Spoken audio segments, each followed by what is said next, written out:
Assalamualaikum warahmatullahi wabarakatuh. Saya Farah Rizky Afianti dengan NIM 190 321 100 110 dari kelas A. Di sini saya akan menyampaikan review artikel perihal struktur pasar, kinerja pasar, dan perilaku pasar. Jurnal yang pertama yaitu dengan judul Analisis Struktur, Perilaku, dan Penampilan Pasar Wortel di Subterminal Agrobisnis Mantung. Kasus pada sentra produksi wortel di Desa Tawangsari, Kecamatan Pujon, Kabupaten Malang. Yang pertama yaitu pendahuluan. Banyaknya jumlah produksi serta konsumen wortel masih belum menggambarkan pemasaran yang efisien.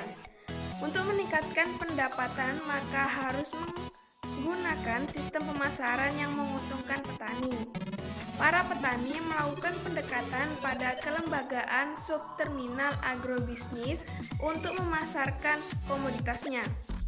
Potensi pasar wortel serta STA Mantung dan kondisi pasar sekarang perlu dilakukan analisis sistem pemasaran wortel di STA dengan menggunakan pendekatan struktur perilaku serta penampilan pasar.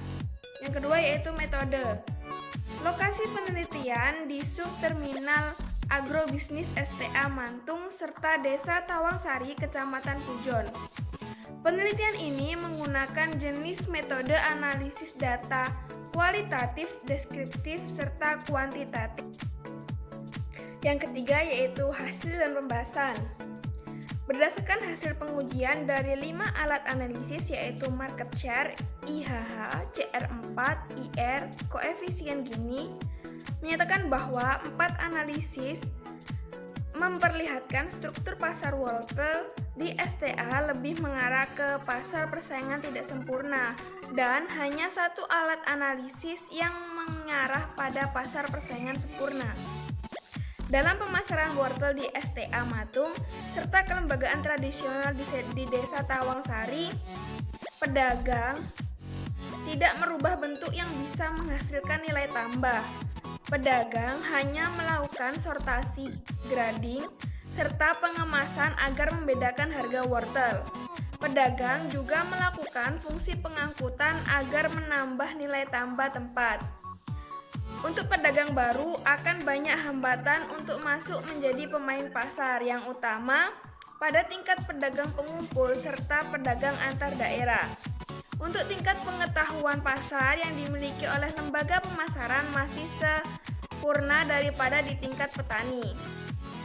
Perilaku pasar pada pemasaran wortel banyak jenis kolusi serta taktik yang dijalankan lembaga pemasaran untuk meningkatkan keuntungan.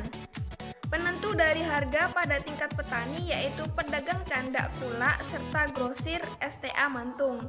Pedagang pengumpul terhadap kelembagaan tradisional lalu petani sebagai pihak price taker saja. Penampilan pasar menyediakan margin pemasaran, share harga, serta RC ratio yang bermacam untuk 9 saluran pemasaran wortel di STA Mantung serta kelembagaan tradisional di Desa Tawangsari. Saluran pemasaran yang paling efisien adalah saluran ketujuh yaitu petani dan pengecer. Hal ini dikarenakan sedikitnya pelaku pasar yang terlibat. Nilai margin pemasaran yang rendah, harga yang didapat petani tinggi, kemudian tingkat efisien usahanya tinggi daripada saluran pemasaran yang lain.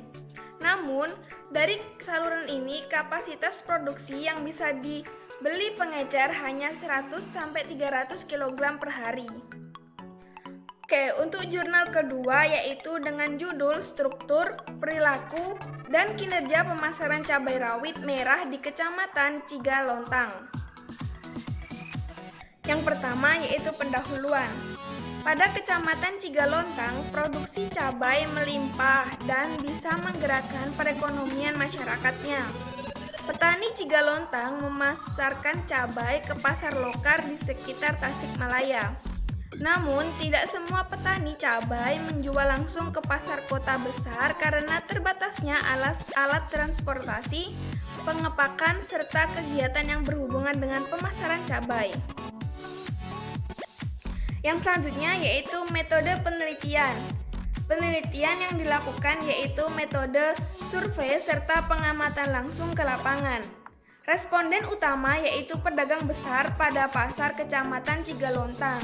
Lalu untuk responden yang lain yang dipilih yaitu petani desa Cidugalen serta desa Parentas. Lalu untuk hasil dan pembahasan, yang pertama yaitu aspek yang dipakai untuk menjelaskan petani responden kelompok tani yaitu umur, pendidikan, pengalaman usaha tani, luas lahan, serta status kepemilikan lahan. Usia tertinggi pada usia 31 sampai 40 tahun sebesar 33,33%. Tingkat pendidikan dari petani ini relatif tinggi. Lalu untuk luas lahan yang digarap petani rata-rata sebesar 5.140 meter persegi. Status kepemilikan lahan petani sebagian besar milik sendiri yaitu sebesar 90% dan 10%-nya adalah lahan sewa. Yang kedua yaitu struktur pasar cabai rawit merah termasuk oligopsoni karena struktur pasar menunjukkan konsentrasi lemah serta ada hambatan yang masuk. Hal ini ditandai dengan sulitnya menjadi pedagang pengepul karena butuh modal yang besar, kepercayaan tinggi, serta jaringan yang kuat.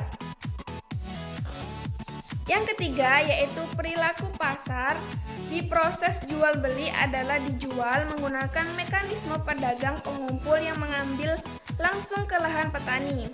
Sistem pembayarannya yaitu sistem pembayaran tunai dan pembayaran kemudian merupakan tingkat pedagang pengumpul desa serta pedagang pengecer. Untuk tingkat pedagang besar yaitu menggunakan sistem pembayaran kemudian yang dilakukan 1-3 hari ke depan. Yang terakhir yaitu kinerja pasar. Dari analisis margin bahwa margin pemasaran paling rendah pada saluran kedua yaitu petani, lalu pedagang pengumpul, lalu pedagang pengecer, dan yang terakhir konsumen. Kemudian untuk farmers share yang paling besar ada pada saluran kedua yang sebesar 75%. Cukup sekian yang bisa saya sampaikan, kurang lebihnya mohon maaf. Terima kasih. Wassalamualaikum warahmatullahi wabarakatuh.